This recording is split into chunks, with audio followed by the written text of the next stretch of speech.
Today, we're going to talk about how to live to 100. My grandmother did it, and I'm going to talk about her in a minute. And what we've learned about blue zones and what these two fresh-faced 50-year-olds are doing to stay healthy and stick around for the long haul.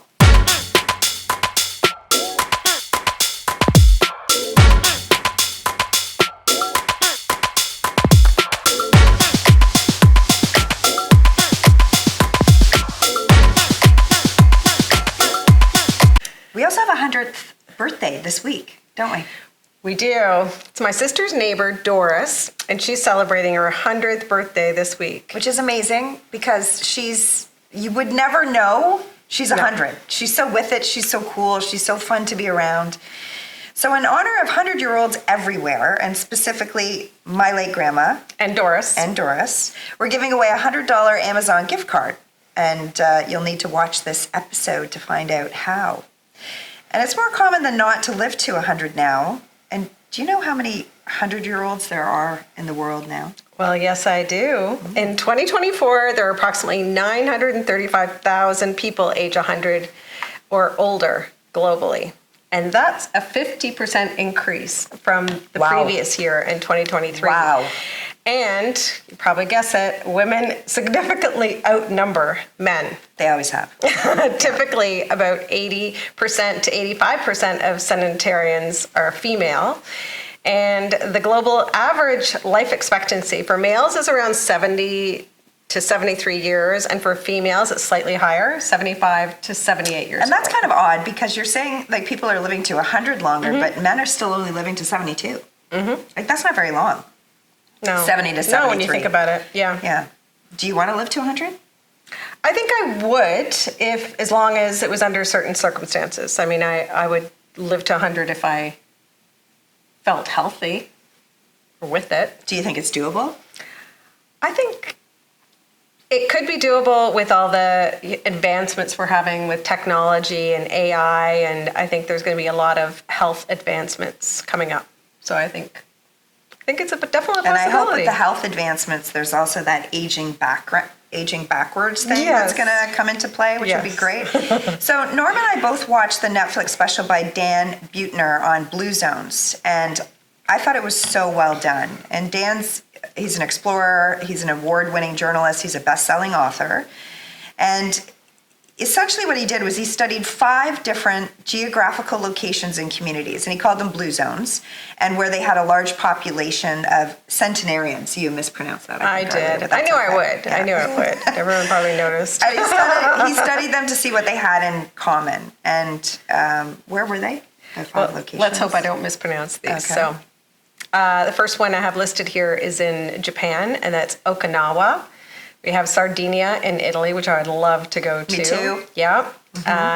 Nicoya in Costa Rica. There's Ikaria, I think that's how you say it, in Greece, and Loma Linda in California, actually. Yeah. And that's the only one in North America. So where all of these places were studied, out of the 5, only one is in North America, and the rest are elsewhere. So essentially, he studied the lifestyle and environmental factors that contributed to longevity of these over 100-year-olds in those 5 areas. And you can watch the series. I suggest you do. It was really well done. Or you can just watch our episode, and I'm going to give you the Coles Notes version. So there's 4 common denominators of blue zones, those areas where we have a bunch of 100-year-olds living. And you might be surprised about what's in these 4 common denominators. The first common denominator is exercise. And not really going to the gym, it's more about moving naturally. So walking, gardening, doing your own cleaning. And I know my grandmother did all of that. She walked right up until she walked right up until the end. She had a walker. She gardened, I'd say probably into her 90s, and she would do her own cleaning until she was too old to do it. So she definitely was all about movement. In fact, she used to say to me, what is in motion stays in motion. Right. It was kind of a motto for her. So do you do your own cleaning, Norma? Well, I cleaned my oven last week, remember? You were kind of laughing at me there. But I do have help with the cleaning once every 2 weeks. But so do I. But I do garden. You do I love to garden. garden. You get a lot of good exercise gardening, especially in the spring when you're hauling all the bags of soil. And the rain barrel. I hear a lot about the So it is fun. Yes. Yes. So that's the first denominator. The second one is the right outlook, which makes a lot of sense. We're all about positivity. So what he suggested was to have sacred daily rituals to unwind. So that would help you avoid worrying. Establish a faith-based community. So they're not necessarily a church, but a community, and then show up to it. And then he also said take naps, do the happy hour. He was all about doing the happy hour. He said I think most of the community part of it, too. the community part, but yes, I guess he was saying that these people in these different areas, they did enjoy their wine or whatever it was, but obviously everything in moderation. Yeah. And going along with this, it was about creating a purpose. So, make sure you know why you're waking up every day and put your gifts to work every day. So you and your garden and your rain barrel, you can do that for a long time to come. And happy hour, we can still do it too. But Of course, yeah. Oh, by the way, cheers. Cheers. Cheers. Cheers to our happy hour tonight. Uh-huh. So that was the second of the 4 common denominators. The third one, no big surprise. It's about eating wisely. So it's about enjoying delicious food. And he talks about whole plant-based food. So whole grains, greens, tubers, like sweet potatoes, nuts and beans. Apparently beans, they are the cornerstone of a blue zone diet. And again, back to the wine. He said enjoy wine in moderation. We'll do our alcohol-free wine. But he did say, so these centenarians, they did mostly have a plant-based whole food diet. And that let them live a long time. I don't know about Doris, but I know my grandmother certainly ate meat. Yes, and Doris eats meat as well. Right. And this isn't a one-size-fits-all. I mean, this is a study in 5 different areas of where they have a ton of 100-year-old people and what they found in common. Now, along with what to eat, there's a strong suggestion about what not to eat. So, and how to eat or how not to eat. So he suggested not to eat once you're 80% full. And I've heard this before. Yep, so did I. I think it's a tough thing to do for some people, especially when they enjoy food. There's so many foodies and delicious food, but apparently it's very important, and I think it allows for better digestion and things of that nature Just as well. to stop yourself and just say, hey, I'm full. Yep. Eating with your family, so that I think is just about it being a more enjoyable thing to do. And also, I think it probably slows you down, too. If you're just eating by yourself, maybe you're not having conversation and things of that nature. You're rushing, yep. Expressing gratitude before the meal. Do you do that? No. Either do I. No. But I'm sure your grandmother did, probably way back when her kids were young. I'm not sure. There was a lot of saying grace, back There was then. a lot, but I don't recall that, doing that at my grandmother's, but so maybe it was a tradition that they had that stopped by the time I was around. He said also slow down to have a conversation. So a point I already made. So eating with your family and having conversation is better than eating alone. Right. It does slow down your eating, and eating food in moderation. Right. So yeah. he didn't say specifically not to have certain things, but eat them in moderation. Although he did say plant-based diet is what these guys, these people, these 100-year-olds were mostly eating. Now I'll get to the fourth and final of the common denominators of our 100-year-olds, and it's connection. And connection is 50% of the longevity formula, which I was surprised to hear that when I was watching the episode. So connection, it's all about putting your family first, which I think makes sense. Yep. Keeping your aging parents close, so don't put them in a home, his suggestion. Invest in your partner or spouse so that you stay together. And invest in your children, and he says so they don't put you in a home. And then he said to invest in your circle of friends and invest in them for life. They become a critical part of ensuring you'll do all the right things and avoid the wrong things. So you don't develop what he suggested were avoidable diseases that could shorten your life. So I guess what he's saying here is like, we'll tell each other, let's go for a walk. No, let's not do that. Let's eat something healthy, and let's not eat this, so let's go there instead of that. Or I think it's about having that community, people you can talk to and do things with. So, or if there's issues happening in your life, you have a close friend or that certain friend you can talk to about it that you trust, and you can just talk them through it as well. Yeah, I think you're good at keeping in touch with your friends and keeping your circle of friends close. Friends are very important to me. And I have different events, and I do invite them for dinner. I try. You do. I think they're very important. Yeah. But I think they're very important. I was just surprised at how important he said it was. Mm-hmm. And I get it, though. It's kind of like, if you saw me going down a rabbit hole doing something, you would say, Michelle, maybe you shouldn't do that. And then, vice versa. So your friends are good at that. I wonder if it's different between men and women. He was only talking about in general. Right. I'm just asking you. Like, I wonder if it's more, if women are better at that than men. I mean, I think so. I think so, because I think men have a different type of relationship. Maybe they watch sports or do things together. I'm not sure they sit down and have. They don't tell each other everything all the time? I don't think so. That's why they don't live as long. Exactly. Getting back to the 70 to 73-year-old thing. Yeah. So what he didn't get, he might have gotten into these things, but not in a big way. They didn't come up as one of the main denominators, was genetics, although I'm sure he mentioned it. But yeah, I don't recall. No, but I mean, genetics has to have a play here. Yeah. Geography was important because he isolated and identified where we had a lot of 100-year-olds living, but like temperate weather, I would think, is really important. Like, none of these people were from Antarctica. You know? They were all in basically temperate weather places, right? There wasn't anywhere that would have really harsh and I think winters. Beautiful places when I was just naming the different spots. Yeah, for sure. I'd like to go there. And I'm not saying he didn't mention it. I'm just saying it wasn't the main thing that came up. Yeah. And I would also add lack of stress. Now, that was included in one of the, I think it was the second one. But it definitely is how you manage and or react to stress, because anything to do with stress is obviously something that impacts you and your overall health. So for you, when did you start really seriously thinking about your health? Because I think, for myself anyway, like in my 30s and 40s, I didn't really, 30s and 40s, I wasn't really thinking about longevity, for instance. No, and I think I've had an autoimmune disease since I was in my early 20s, and managed that. Can you tell our viewers what it is?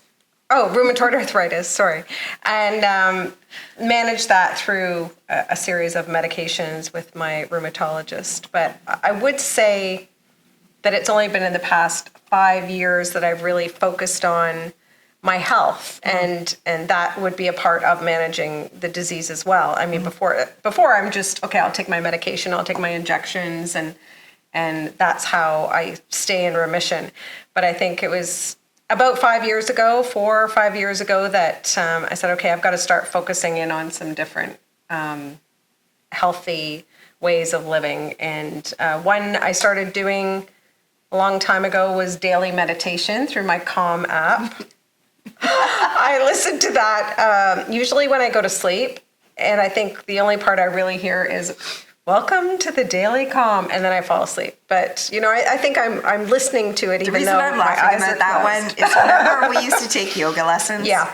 And at the end of it, we had this incredible yogi, and we go to her place and we do this yoga session. And at the end of it, she'd say, "Okay, now everyone just meditate," and she'd calm us down in a very nice way. I would snore. She'd always fall asleep and snore. It'd be like 10 o'clock in the morning. I know, and then you'd wake up and you'd be like, "Oh, I fell asleep." I feel so refreshed. You're not supposed to fall asleep. I know. That's not, anyway, that's just kind of funny. Yeah, but I do find when I started using the Calm app, I use it at night, but also just if I wanted to take time out for myself, it's 10 minutes, the Daily Calm, and I would just lay on the couch and completely lay flat and just listen to it for 10 minutes. And I really enjoyed doing that.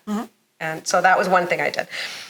Gave up alcohol. That's about 3.5 years now. And immediately, I lost some weight there, but I felt I had lost some inflammation that I had. So I was glad about that. I think it was after I started watching this show. There was another show I watched on Netflix, and I wanted to eat healthier. So I ordered NutriFarms, and that's a pasture-raised meat and wild-caught fish, and you can buy it for an entire year. So I have a freezer full of every kind of meat. And I think it's Norma amazing. can do commercials for I probably could. I love it. And then also just to pair with the meat, then I ordered Odd Bunch, which is once a week, and you get fruits and vegetables. It's enough for 2 people or more. I get it too. I love it. And I get that delivered straight to the house. So I feel like I have a grocery store in my house. If I just want to eat meat or fish and vegetables, and have fruit in the morning, then I have everything there, and I don't even have to go shopping anymore. Previous to that, I was going to Shoppers Drug Mart and buying chicken, which is awful. So I'm happy about that choice I made. Can I just add too, because you said, oh, okay, I think I did this after I saw either Blue Zones on Netflix or this other one. Yeah. There are a lot of shows now coming out about being healthy and extending your life. And it's definitely because the boomers are aging and they're living longer, and we're trying to figure out how to stay healthy as long as possible. And everyone's jumping on the health bandwagon. Well, it's what are you eating? And then it's that specific question, I think, with the one show I watched was, you are what you eat, but you're also what that animal ate. Yeah. So just because you're eating chicken or fish and you think, oh, I'm eating healthy, but it depends on how that meat or fish was farmed. Yeah. It makes a huge difference. So you could be ingesting a lot of bad ingredients. So, and just how their farms and the whole ethical part of it. And that's a whole other side. A whole other side, yeah. And then I focused more on weight loss, because again, I felt that inflammation. I felt it's better to have less stress on your joints. So that's why I wanted to lose more weight. I did try Ozempic and used that to lose some weight, which I've been able to keep that off. I think it was about 10 or 20 pounds total. And it was 20 pounds. 20 pounds. Or 22, then, actually, I think. Yeah, I might have gained a couple back, but that helped, and I felt a lot better about that. And we can get into that in a future episode. Let's do one on dieting. And we will do one on dieting for sure, but can I just say that I think I know 5 people that have taken Ozempic for weight loss. Yeah. And that's just, people I know. Yeah. So it's not rare. And since I did take that, I haven't had any arthritic flare-ups either. So I don't know if it has to do with that or has to do with the weight loss. Show too. Again, different show. Yeah. So about Doris, talk a bit about Doris and her party that we're going to this week, because I know her through you. Yeah. And I love Doris. So again, Doris is my sister's neighbor. She's turning 100 this week. She has such a fantastic outlook on life. She is so positive. I honestly have never seen her down, never seen her angry. She's always happy to see you. She's always ready to have a glass of wine and have cocktail hour with her friends. My dad sees her every Friday with other friends, and it's not unusual to see her on a Saturday night at my sister's tiki bar. Yeah. And she just enjoys being around people. She does. She still has her independence. She lives in a house by herself. And when you mentioned about doing your own cleaning, up until last year, she cleaned her house. And she had, 2 stories plus a basement. She cleaned that house by herself every week. So I think there's something in that as well. And she's still fun to be around. She is so fun to be around. For any age group. Michaela, who's 20, she loves being around Doris. My son. She was the best date I ever had. Remember? Oh, yeah. I had to go to this event. That's right. And at the time, my then husband couldn't make it, and so forgot she about became that. my date. We went to this event. It was a silent auction or something, I can't remember, and it was a charity event. Yeah. And we had so much fun, Doris and I. We danced, we bid on stuff. We Yeah. had the best time. She wears the best clothes. She Has the best She's jewelry. a fresh-faced 100-year-old is Yeah. what she is. Yeah. Well, you'll see. We'll put up pictures. So. Yeah, we will. So here's a bit about me and my health journey, and I've spoken about it before. And I really, up until my 50s, I didn't really think about longevity. I didn't think about, I really need to live a certain way so that I'm, going to live long or have a long, healthy life. I just didn't think about it. And maybe you're too busy raising your kids and working and all of that kind of stuff. But I didn't think about it. And then a couple of years ago when I got sick and I was hospitalized for a week, and then as a result of that, because of some issues while I was sick, I stopped drinking and I lost weight as a result of that. And I liked that. And I liked the way my skin looked and I felt good. And then I started walking. So I had a Fitbit, I think, before that. Yeah. Yep. But it was 2022, right? Yeah. So 2022, when I stopped drinking, initially it was just going to be for a month. And then it was like after a month, I was like, oh, wow, I like this. I kept going. And it was a lot easier than I thought. Then I became obsessed with walking. So I had my Fitbit. And for the last 2 years, since your birthday, I remember, in August, I made sure every day I got my 10,000 steps. And when I say I'm OCD obsessed with it, I am. If I'm in my house and I don't have my 10,000 steps, let's say it's the winter and I don't want to go out, I'll walk around my house until I get them. And in 2 years, I think there's only been 3 days that I didn't get 10,000. It was probably a dead battery or something. Well, no, it was because, one, I had COVID, and that only kept me down, I think, for maybe one a day. Yeah. Another day I might have had a surgery, so I couldn't exercise that day. But what I would do, like let's say one day, I only had 8,000. I'd make sure the next day I had 12,000. So I made up for it. But almost, I would say exclusively for the last 2 years, I've had 10,000 steps per day. And it helps when you have a dog because you can, Yes. Having a dog is definitely, it's definitely part of it. Like my dog, I love going out and walking her, and that just keeps you healthy. And she's so happy, so I love that. I got back to my healthy eating. I hadn't gone totally away from it, but I really came back to it. And I only ever have fruit in the morning, and usually a big bowl of fruit, almost a ridiculous amount double, of fruit. I think, the amount of fruit I have. Yeah, I love it. And I get Odd Bunch, the delivery that Norma was talking about. So every week you get a box, you don't know what you're going to get in it, but I have fruit for breakfast. And I follow Fit for Life, kind of. I read that book years ago. It's all about the digestive tract, not mixing protein and carbs. So I follow it a little bit, but typically, and I don't eat red meat, but I do eat chicken and fish, and I try to always have salads and vegetables. So eating has never been a really difficult thing for me. No, you don't have a sweet tooth. No. Not really. No. So I've gotten right back to fruit in the morning and really trying to eat as healthy as possible. My dog, I already mentioned. I love being out and being active with her. One thing I would like to do is live in a warm climate. I'm going to work on that and see if there's a way for me to get out of here from January until March. I would love to do that. But also I think what's changed with me in the last couple of years is a more positive outlook. And I think what I realized, and we'll definitely do a podcast, an episode about this. But I think what I realized, and everyone told you this, but either I didn't believe it or I didn't embrace it, is that you're really responsible for your own mood. And, it's not, you can't just get up and say, oh, I'm in a bad mood today. Well, why are you in a bad mood? Change your mood. Be grateful. And I think that's really important, because I know there was a time in my life where I really wasn't.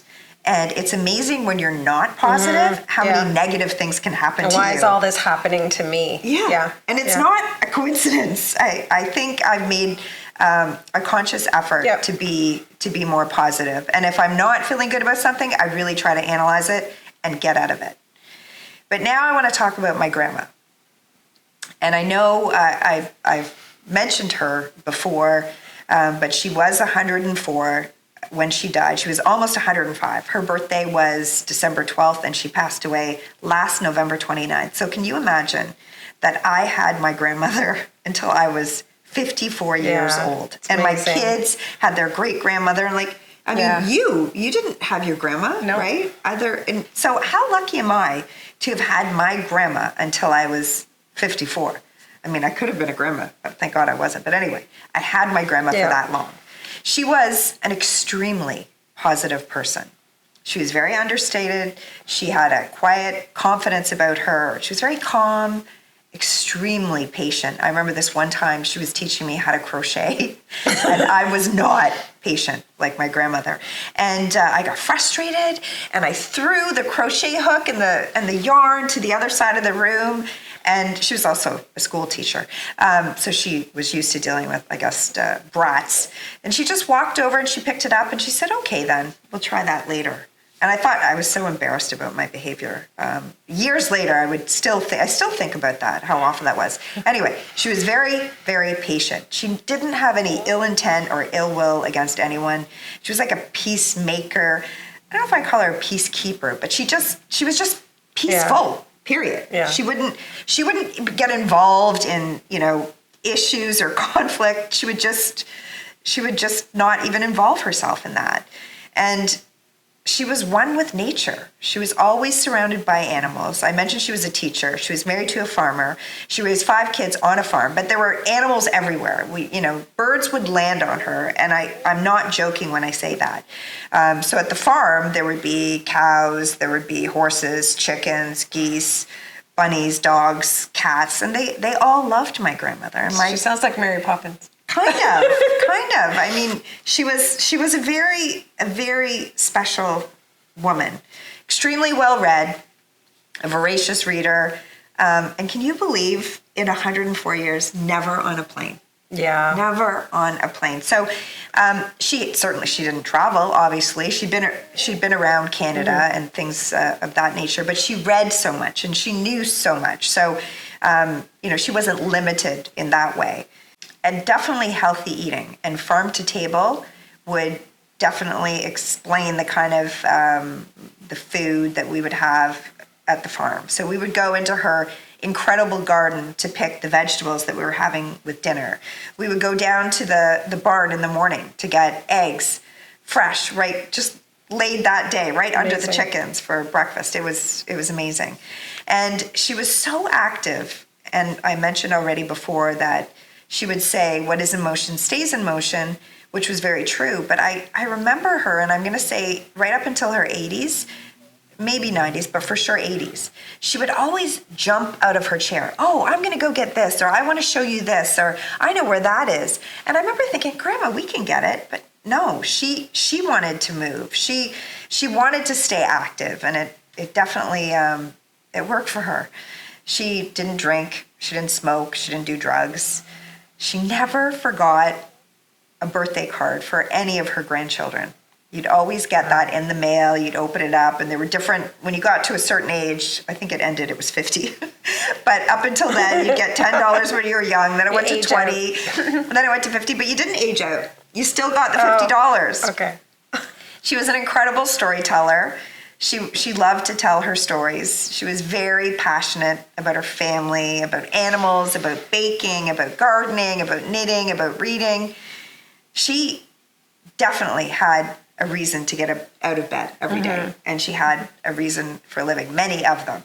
She had this Red Hat society that she belonged to, and the ladies would get together and they'd all wear their red hats, and they'd tell they'd tell jokes, sometimes dirty jokes even, which is funny. And if it was your birthday, you wore a purple hat. Anyway, I think you remember at her funeral. I do. The red hat ladies came, and yeah, it was nice. Yeah. She died as she lived. She was calm. She was quiet. She was sweet. She went out peacefully and without a fuss. And I don't think she had a lot of stress. She definitely didn't appear to worry about much, or maybe she just managed it very well. But she died of old age and nothing else. So there's this quote that I came across And it totally reminded me of my grandmother. And it was Mother Teresa who said, "Not all of us can do great things, but we can do small things with great love." And that, I think, defines my grandmother. That's nice. To a T. I also think there were good genes in the family. My grandmother had 5 siblings. She had a sister who is my godmother and my great aunt, and she lived to 91. She was amazing, my Aunt Jean. And she had 4 brothers, and 3 of the 4 lived into their 90s. Wow. And 1 lived until his late 80s. So definitely they had longevity on their side. And hopefully I do. Yes. As well. Yeah. So here are some questions for you. What else can you do to be healthy? What can you do for your friends to help them be healthier? And what do you do to focus on these fabulous 4? Movement, your outlook, eating wisely, and connections. And we promise that we're going to tell you about a contest and a $100 Amazon gift card. And I'm going to let Norma tell you about that.